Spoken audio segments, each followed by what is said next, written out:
आप लोग भगवान के अंश हो ही नहीं। आप लोगों में कोई शक्ति नहीं है। आप सब सिर्फ पत्थर की बनी मूर्तियां हो बस।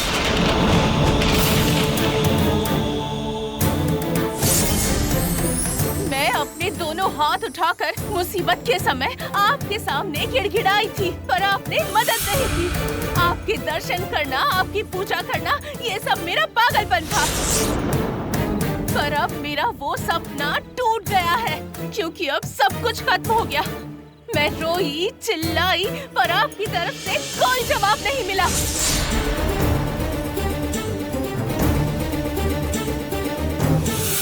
एक कुंवारी की जिंदगी आप लोगों की आंखों के सामने जलकर राख हो गई है, पर आप लोगों की आंखों से आंसू का एक बूंद भी नहीं निकला। मुझे उनसे बचाने का आपके मन में ख्याल तक नहीं आया। अब आपके रहने या ना रहने से वैसे भी क्या फर्क पड़ता है? भगवान के नाम पर इस तरह पत्थर की मूर्तियां बनने से क्या फायदा? फिर लोग आपकी पूजा क्यों करेंगे जब उनकी पूजा का फल ही नहीं मिल रहा? क्योंकि आप में कोई दैवीय शक्ति है ही नहीं। ये सब लोगों का अंधविश्वास है बस।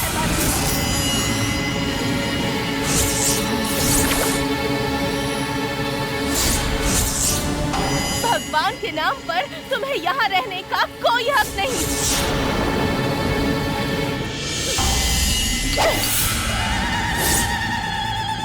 तुम वाराही हो ना?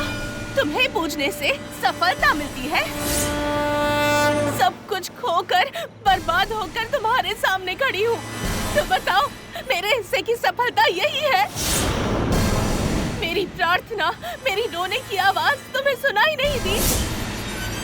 एक अबला नारी को तुमने क्यों नहीं बचाया बताओ? तो तुम यहाँ हो ही क्यों?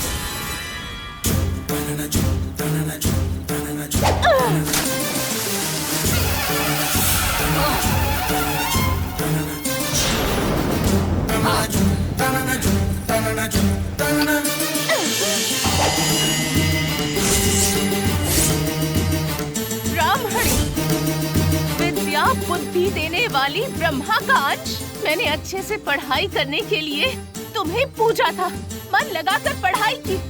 हाँ, पर मुसीबत के समय तुमने भी साथ नहीं दिया, तो फिर इतनी पढ़ाई का क्या फायदा? अब तुम्हारी यहाँ कोई जरूरत नहीं।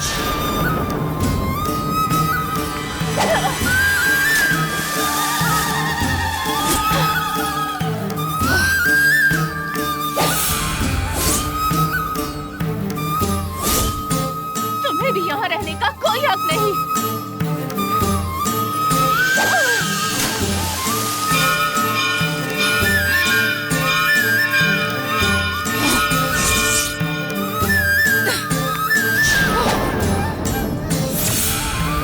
तुम्हें भी कोई हक नहीं।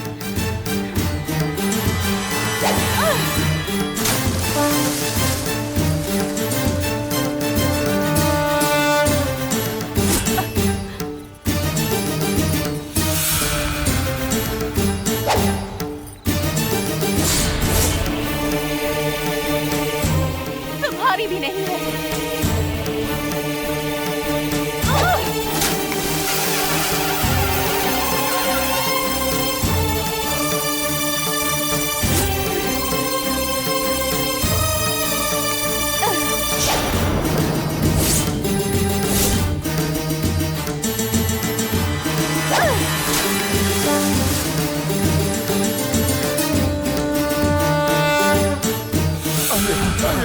चल चल चल।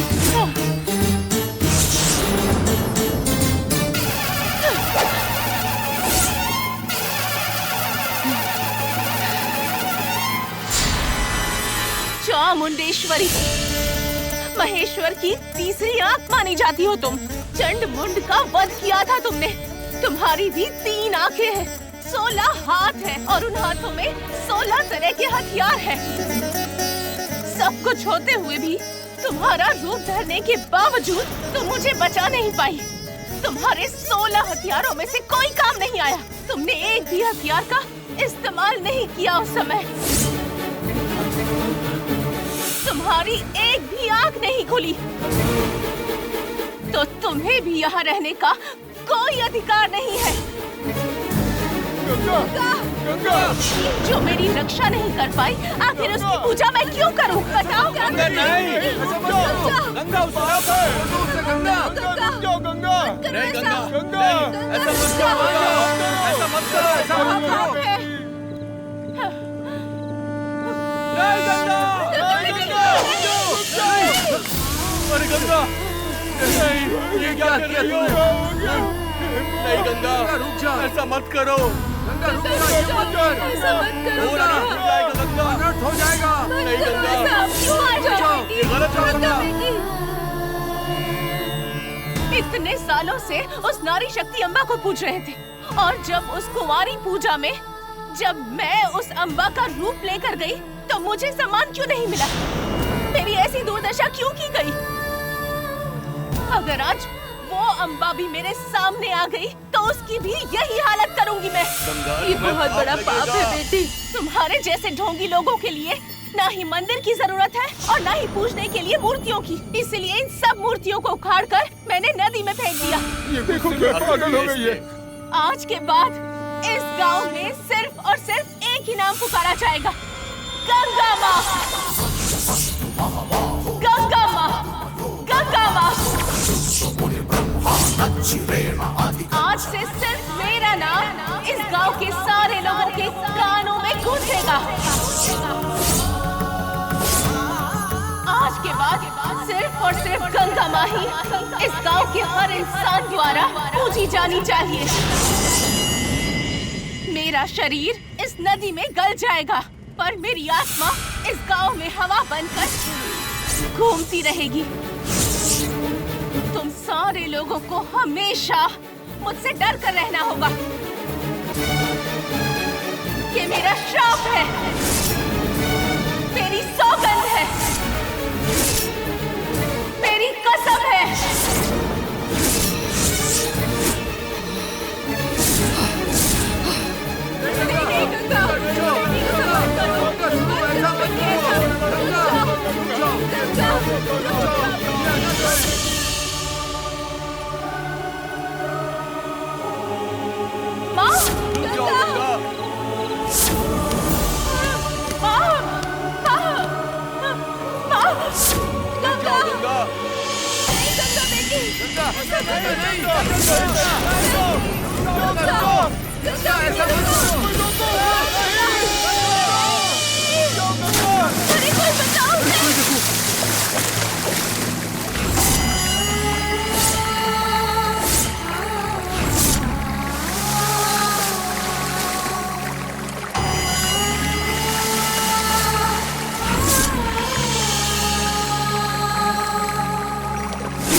गांव वालों के सामने ही गंगा ने नदी में कूदकर अपनी जान दे दी।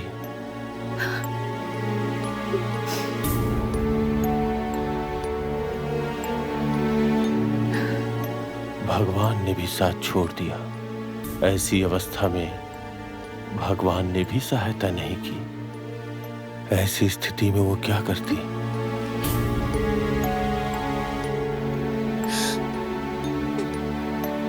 वो स्वयं ही देवी बन गई और अपना खुद का न्याय और नियम बनाया।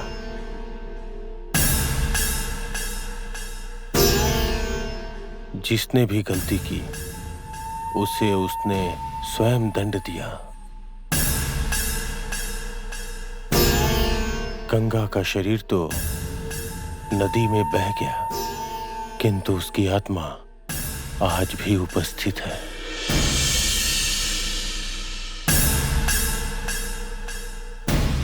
उसके बाद उसकी आत्मा, उसकी आवाज आज भी यहां की हवाओं में, इस कनिकापुर गांव में चारों ओर घूम रही है।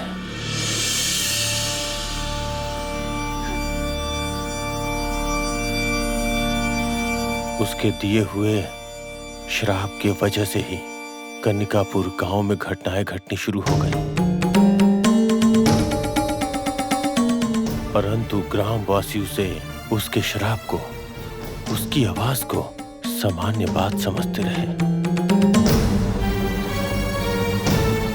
यहाँ छोटी छोटी बातों पे कोई भी कन्या आक्रोश में आ जाती है और अपने प्राणों को त्याग देती है। इस तरह की घटनाएं यहाँ सामान्य बात हो गई।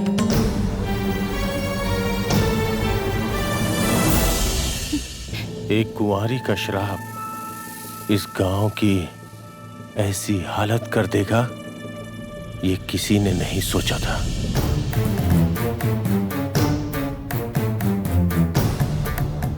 जैसे जैसे दिन बीते, कनिकापुर गांव में गंगा के श्राप का असर दिखने लगा। गांव में लगातार मृत्यु होने लगी। इन सब का कारण क्या है सोचने पे पता चला कि गंगा के श्राप की वजह से यह सब हो रहा है। एक अनाथ लड़की जब हाथ फैलाकर न्याय मांगना चाहती थी, तो उसके साथ बुरा भला करने वाले ये गांव वाले अब उसे देवी मानकर पूजा करने लगे। उसकी सहायक रहने वाली नाग मां को मनाने के लिए गांव वालों ने कई पूजा की। घर घर जाकर दूध इकट्ठा किया और नाग मां के पास जाकर उन्हें पीने के लिए दिया।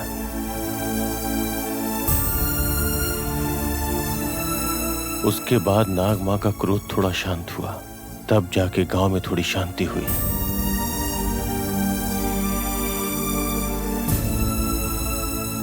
किंतु गंगा मां के श्राप के विरुद्ध जाने वाले को दंड देने से कोई नहीं रोक पाया, चाहे वो कोई भी क्यों ना हो।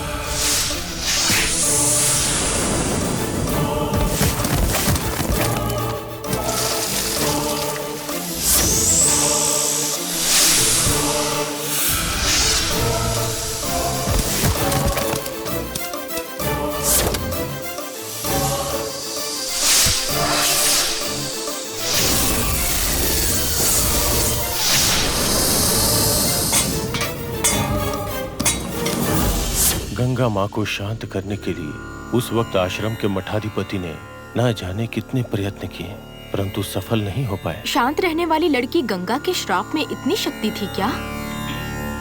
माता द्रौपदी भी तो शांत स्वभाव की थी। माता के क्रोध से मदुरई जल उठा था। द्रौपदी के श्राप के कारण ही युद्ध का आरंभ हुआ था। अगर किसी के साथ अन्याय होता है तो शांत रहने वाली शक्ति बन जाती है। गुरुजी, गंगा के नदी में कूदने से और मूर्तियों को बचाने के लिए उन गांव वालों ने क्या जरा भी कोशिश नहीं की थी? तेज धारा में बहने वाली नदी में गंगा मां को आखिर कैसे बचाते?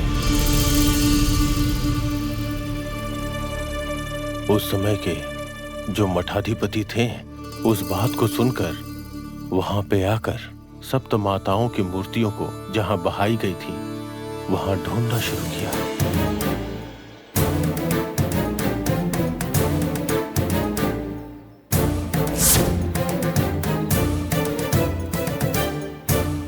क्या कर दिया उस लड़की ने? आइए गुरुजी, आइए गुरुजी, आइए गुरुजी, बहुत सही समय पे आए हैं।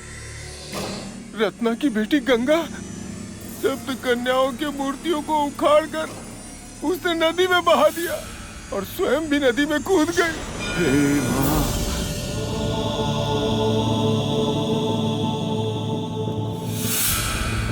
पवित्र रहने वाली एक कुंवारी कन्या के ऊपर अन्याय हुआ है तो उसका रौद्र रूप देवी की शक्ति से बढ़कर एक महाशक्ति का रूप लेगी। जो कुछ भी हुआ उसे मेरे कानों ने सुना। जो यहाँ अन्याय हुआ है उसका हश्र बहुत बुरा होगा। ठीक है,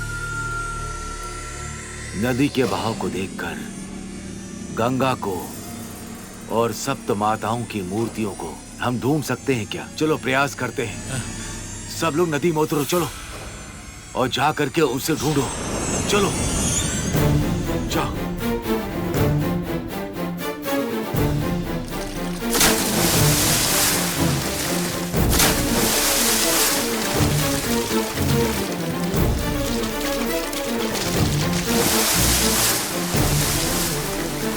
वो मूर्तियाँ कहीं मिली क्या? हमने हर तरफ देख लिया लेकिन कुछ नहीं मिला। ढूंढिए, अच्छे से ढूंढिए। हाँ, उसी जगह पे। हाँ, अच्छे से डुबकी लगा के ढूंढिए। यहाँ कुछ नहीं है, हमें कुछ नहीं मिल रहा। हम ढूंढ रहे हैं मगर कुछ नहीं मिल रहा। कुछ भी नहीं है यहाँ। उसने मूर्तियों को वहीं फेंका था गुरुजी। पंडित जी, कोई मूर्ति नहीं है। देखो, शायद गंगा ही मिल जाए।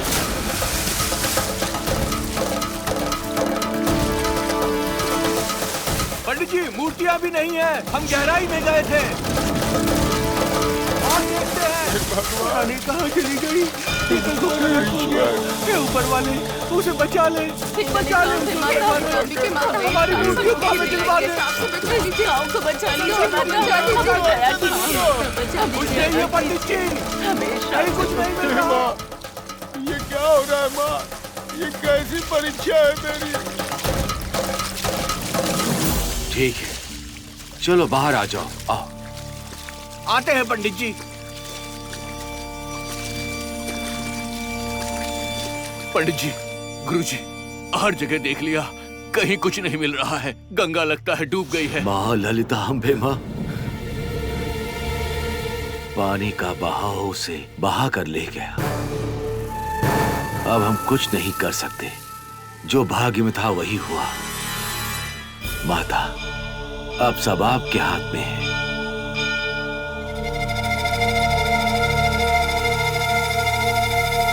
आइए सब लोग।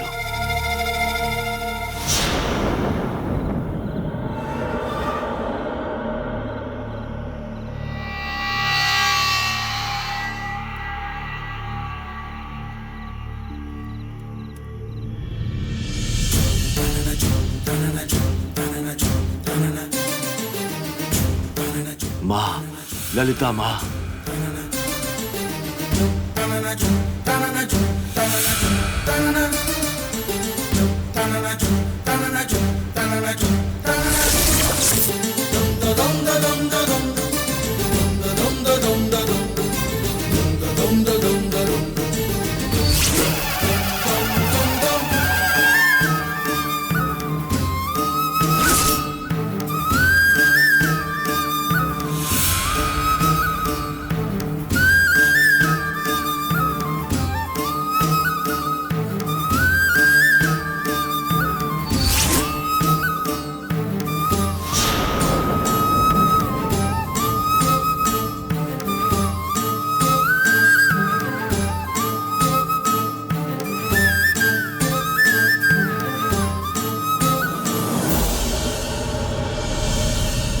गुरुजी, ऐसे ही सब कुछ बिखरा पड़ा है।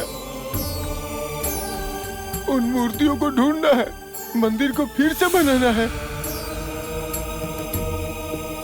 उसके लिए आपको ही कोई रास्ता निकालना होगा।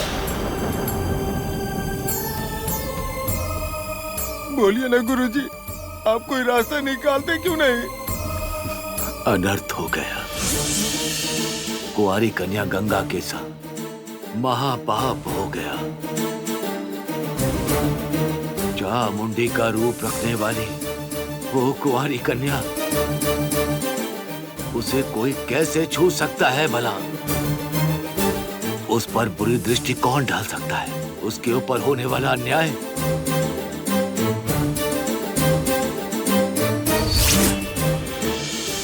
इस अन्याय को आप लोगों को रोकना चाहिए था। ये गंगा नहीं जिसने इतना बड़ा उत्पात मचाया है, उसके अंदर चामुंडी माता का वास था। उन्होंने ये सब किया है।